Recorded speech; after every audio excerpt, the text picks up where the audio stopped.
Sebelum kita belajar, jangan lupa like, comment, subscribe, share, dan simpan video ini ya, mungkin bermanfaat. Ya, kali ini kita akan membahas tentang teorema Pythagoras. Ini materi SMP kelas 8 semester 1.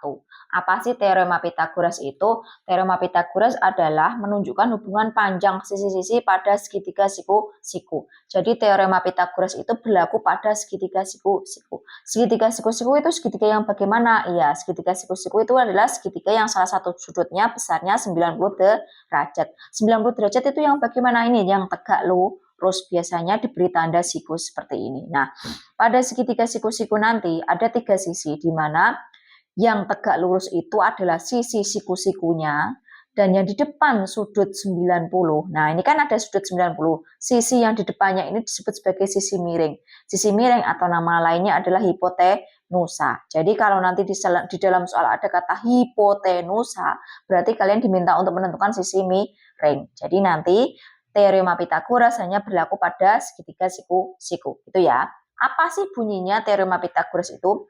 Bunyinya adalah kuadrat sisi miring suatu segitiga siku-siku itu adalah jumlah kuadrat dari panjang sisi siku-siku lainnya. Jadi ini kalau dikuadratkan itu pasti hasilnya sama dengan ini, masing-masing sisi siku-sikunya dikuadratkan kemudian ditambahkan. Nah, kalau dalam rumus bisa dituliskan seperti ini. Misal di sini saya punya segitiga ABC di mana siku-sikunya di sisi AB. Nah, nanti kalian bisa menggunakan dua cara. Bisa pakai dua huruf atau bisa pakai satu huruf.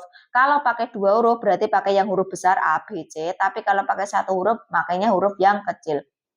Apakah selalu pakai ABC? Tidak, Pak. Bisa pakai P, Q, R. Yang penting kalian tahu mana sisi miringnya dan mana sisi-sisi siku-sikunya. Jadi, kalau di sini saya beri nama A, maka sisi yang berada di depan sudut A itu ya kita beri nama A kecil. Dan sisi yang berada di depan sudut B itu kita beri nama B kecil. Dan sisi yang berada di depan sudut C adalah C kecil. Jadi, intinya kalian cukup hafal satu rumus saja juga sudah cukup. Misal di sini, inti dari Pythagoras kan mencari sisi miring.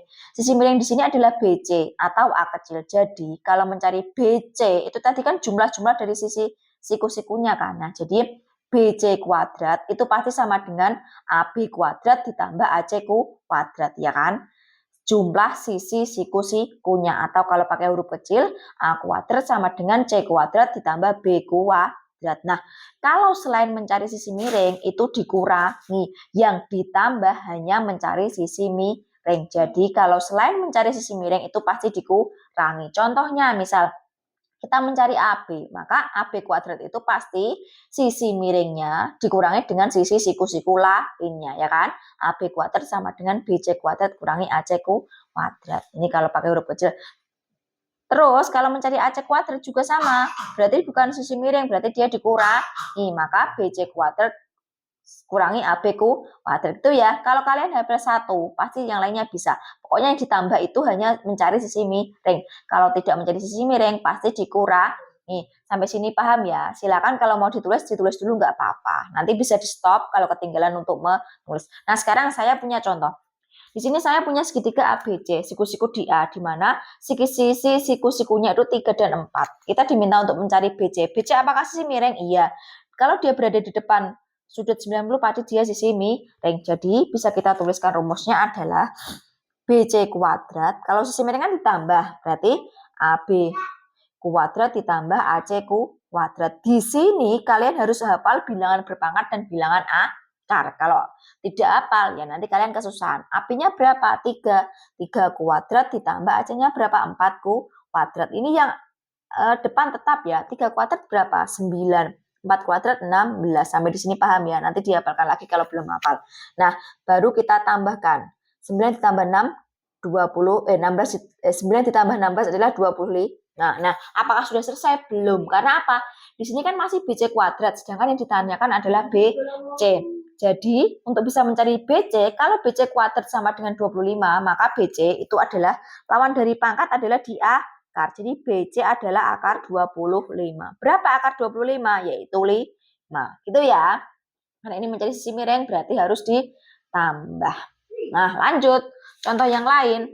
Sekarang contoh yang kedua.